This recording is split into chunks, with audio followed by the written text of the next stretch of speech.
มันหลายแล้วบ่ยังไม่ลงหลายโอ้ก็ทักเขามาเนาะเลยยันว่าเจอคนใจฮ้อนถามทางหลับทางหยังนะเป็นคนทางไหนน้องทักมาหากเป็นคนไทยโอ้ทั้งสองเลยแม่นบ่สบายดีFC องศาละน้อยเบิดทุกคนบ่ว่าสิอยู่ภายในหรืออยู่ต่างประเทศก็ยินดีต้อนรับเข้าสู่ช่อง YouTube องศาละน้อยอีกแล้วทุกคนได้เปิดภาพมาในมื้อนี้ก็อยู่ตรงไห้ตรงหน้าเนาะทุกคนมื้อนี้ทางสาระน้อยได้ทีมงานก็ได้เดินทางมาหาทางน้องเอมมี่เพิ่นเนาะจะเป็นรอบที่2ทุกคนเลยเมื่อวานนี้มาเปิดใจน้องเนาะมื้อนี้ก็สิมาอัปเดตเนาะเพราะว่ามีทางทีมงานเฮาเพิ่นก็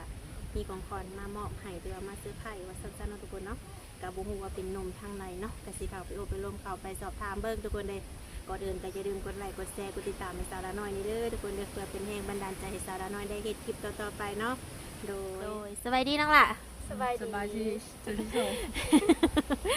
พบพ่อกันรอบที่2เนาะเมื่อวานนี้มาเปิดใจ มื้อนี้ซะ เปิดเด็กเก่า มื้อนี้สิมาถามเนาะ แม่น คือก่อนสิเข้าก็กินข้าวกินน้ำแล้วบ่น้องนี่ คิดแล้ว กินแล้วเนาะยังเรียบร้อยมาแล้วเนาะ เลย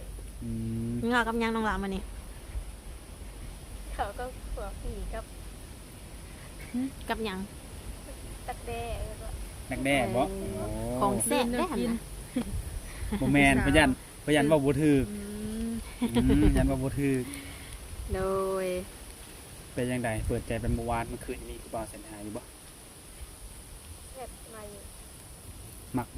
มีแบบบางคนน้องมักตอนนี้ มีคนถือ ยังบ่มีจักคนซั่นน่ะน้องคืนนี้ 2 คน 2คน สองคนยังมีสิทธิ์เลือกอยู่ ได้ล้มกันหลายแล้วบ่ ยังไม่ลงหลาย โอ้ ก็ทักเขามาเนาะ เลย ยันว่าเจอคนใจฮ้อนถามทางหลับทางหยังนะเป็นคนทางไหนน้องทักมา หากเป็นคนไทย โอ้ทั้งสองเลยแม่นบ่ เลย เพิ่นได้บอกอายุหยังกับน้องอยู่บ่ หมอ เพิ่นบ่ได้บอกดูแต่ก็จังไดได้ล้มกันแล้วเนาะแต่ก็ยังได้เห็นหน้าเห็นตาเพิ่นแล้วบ่คือยัง ยังไม่เห็น ยังบ่ได้เห็นเนาะ เลย แต่ในการคุยจะเป็นคุยดีอยู่บ่ มีอยู่ ดีอยู่เนาะ เลย ในการคุยนี่ถึงใจน้องอยู่บ่ บ่ปานใด บ่ปานใดแสดงว่ายังบ่ทันเป็นสเปคน้องเด้เนาะ ต้องเฮ็ดอะไรให้ถึงใจน้องละเพิ่นบอกแน่แน่ยังบ่มัก ลืมแล้ว ลืม ลืมโดยก็ยากเนาะก็คือน้องบ่มักก็คือว่าบ่มักแล้วเนาะ เลย มันก็สิแบบว่าเฮาก็สิบ่ได้เป็นคนที่ว่าเป็นคนแบบหลอกลวงเอาหยังเพิ่นเนาะเฮาบ่มักก็ว่าบ่มักเพิ่นก็สิได้หาผู้ใหม่น้องก็สิได้หาคนใหม่เนาะ เลย ดีกันเนาะแต่ก็มื้อนี้เนาะถ้ามาในมื้อนี้ก็สิมาเป็นสะพานในการมาถามน้องว่าในจริงที่น้องเว้าว่าอยากลมผู้บ่าวเนาะอายุ50ขึ้นไปประมาณนี้เนาะลมแท้บ่น้อง แค่ เพราะว่ามีคนสนใจน้องตอนนี้เพิ่นก็อายุ5กว่าๆกันไปนี่แหละแต่ว่าเพิ่นถ้าเว้าเรื่องหน้าตาเนาะคนอายุ50กว่าๆนี่ก็มันก็ใหญ่ดีคือวัยรุ่นทั่วไปเหมือนกันเป็นไปบ่ได้นะ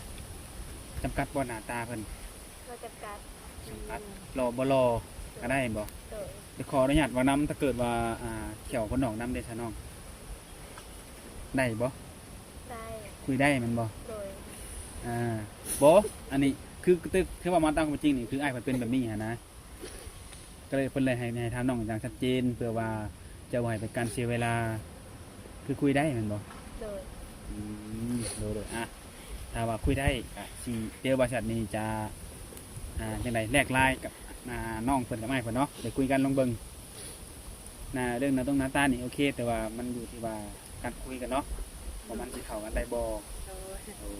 แต่มาในมื้อนี้อ้ายเพิ่นก็บ่ได้อ้ายบ่ให้บ่ใช่มามือเปล่าดอกเพิ่นก็มีของขวัญมาให้พร้อมเนาะ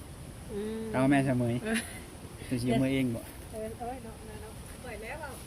เพิ่นมีของขวัญมาให้น้ำมื้อนี้นะเป็นของขวัญแบบว่ามาหาน้องก็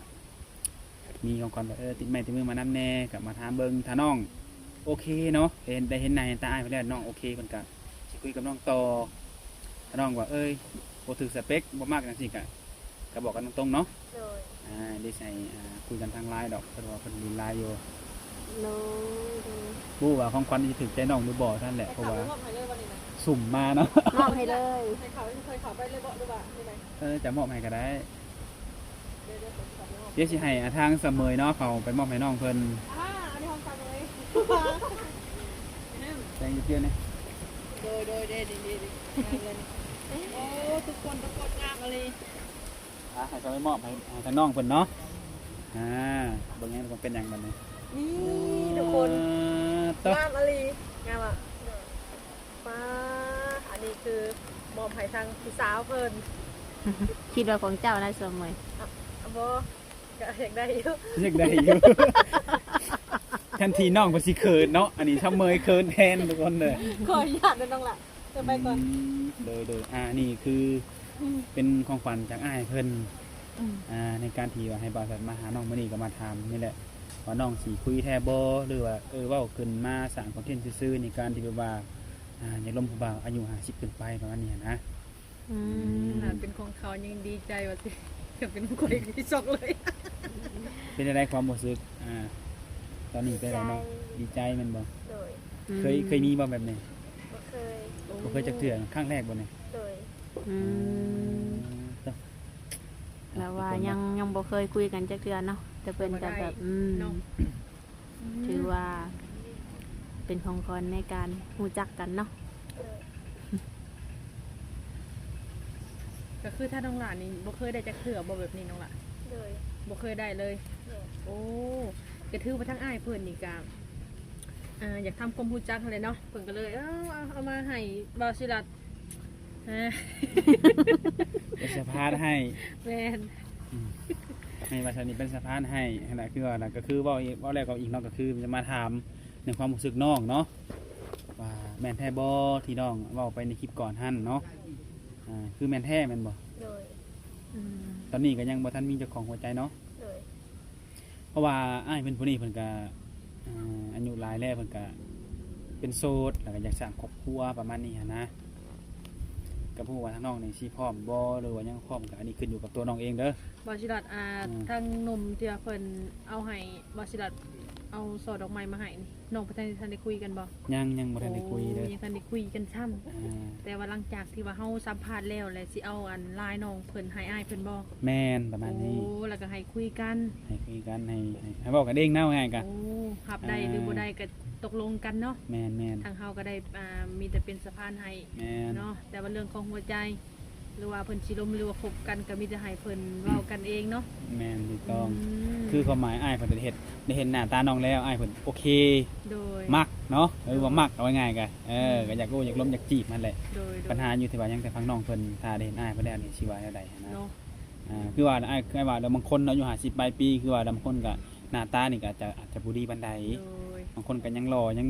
เท่อยู่ก็มีหั่นนะ แม่น แต่คือน้องนี่บ่ได้จำกัดหน้าตาเนาะ แม่น ก็บ่เป็นหยังน้องล่ะ นั่น ห แหละ น้าตาบ่หล่อก็อย่าพอแต่เพิ่นใจดีก็พอเนาะใจดีหักเพลงเฮา แม่น เบิ่งแย่งเฮาแบบสี่ฮะเนาะเพราะว่าต่อให้ถามว่าหล่อและนิสัยบ่ดีน้องสิเอาตัวใดเอา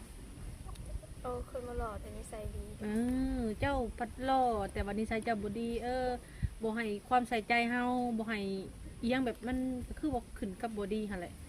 อันนี้เพิ่นพัดดีกับบ่ดีคือเว้าเลยเนาะหน้าตานี่มันบ่สำคัญดอกพอแต่นิสัยดีเนาะซาเมยคิดว่าน้องเพิ่นอาจสิล้มได้อยู่ดอกเนาะเพราะว่าทางอ้ายเพิ่นก็นิสัยดีหั่นน่ะ แม่นยังคนนี้นิสัยดี แม่น เพิ่นเว้านี่เพิ่นบ่ได้แบบจู้จี้จุกจิกเฮาดอก แม่น เนาะในการที่ว่าเพิ่นเข้ามาสื่อสารกับบริษัทนี้แต่ก็บ่ว่าเวลาคุยกับผู้สาวโสดเพิ่นจะแบบใด แม่น ทางบริษัทนี่ยังบ่มีแต่ว่าให้น้องนี่พิจารณาเอาเองเนาะ แม่น คุยกับเพิ่นแต่ว่าพูดแต่ว่าเพิ่นนี่อายุหลายแล้ว แม่น ต้องตามสเปคน้องที่วางไว้หั่นแหละเรื่องอายุตัวนี้ แม่นแต่ว่าในการที่ทั้งน้องคนเบาเนี่ยเนาะลมผู้บ่าวรุ่นใหญ่กะเพิ่นจะได้หักแพงหันนั้นน้องละอืม หักแพงและเอ็นดูเฮา แม่น อันนี้นะ ถามว่าน้องล้มไปแล้วบ่ถือกันหรือว่าผิดหรือว่ามีการหึงหวงบ่เลือกไปนั่นไปนี่บ่ได้ก็มีไทยน้องพิจารณาเองเนาะเพราะตอนนี้น้องยังบ่ได้คุยกับเพิ่นก็ยังบ่ฮู้อย่าพอตัดสินใจว่าซั่นๆเนาะต้องคุยกันก่อน คือน้องว่าในการที่ลมกันนี่ใส่เวลาประมาณ5 หรือ 6 เดือนบ่น้องล่ะลมกันน่ะ ประมาณ2 เดือน โอ้2 เดือนบ่ 2 เดือนในการคุยแล้วก็คบหาเป็นแฟนได้แม่นบ่ โดย โอ้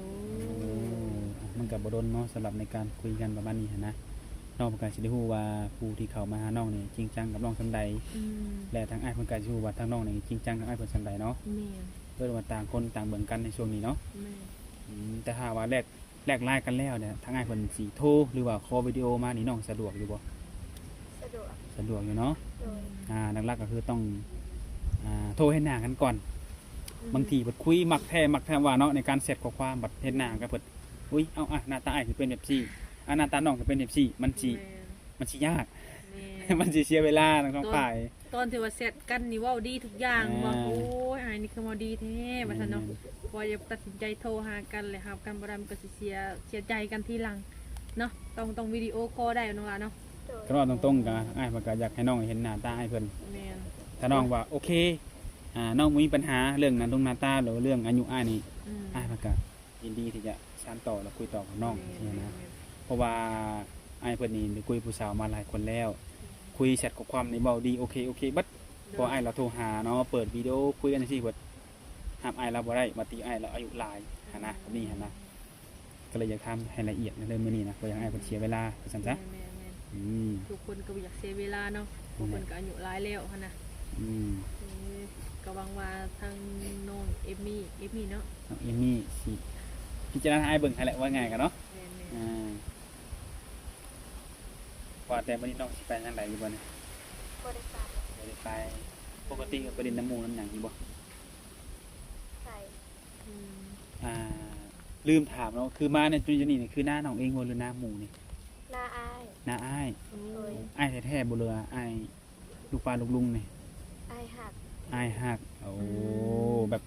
ไปนั่นไปนี่มาฮักแพงเฮ็ดถือแล้วกันนับถือเป็นอ้ายน้องแมันบ่ โดย หักไปหักมาหักอายเลย ทำมาหยอกเด้อ อ้ายเซลแต่ในเพิ่นทิดกันเนาะ หยอก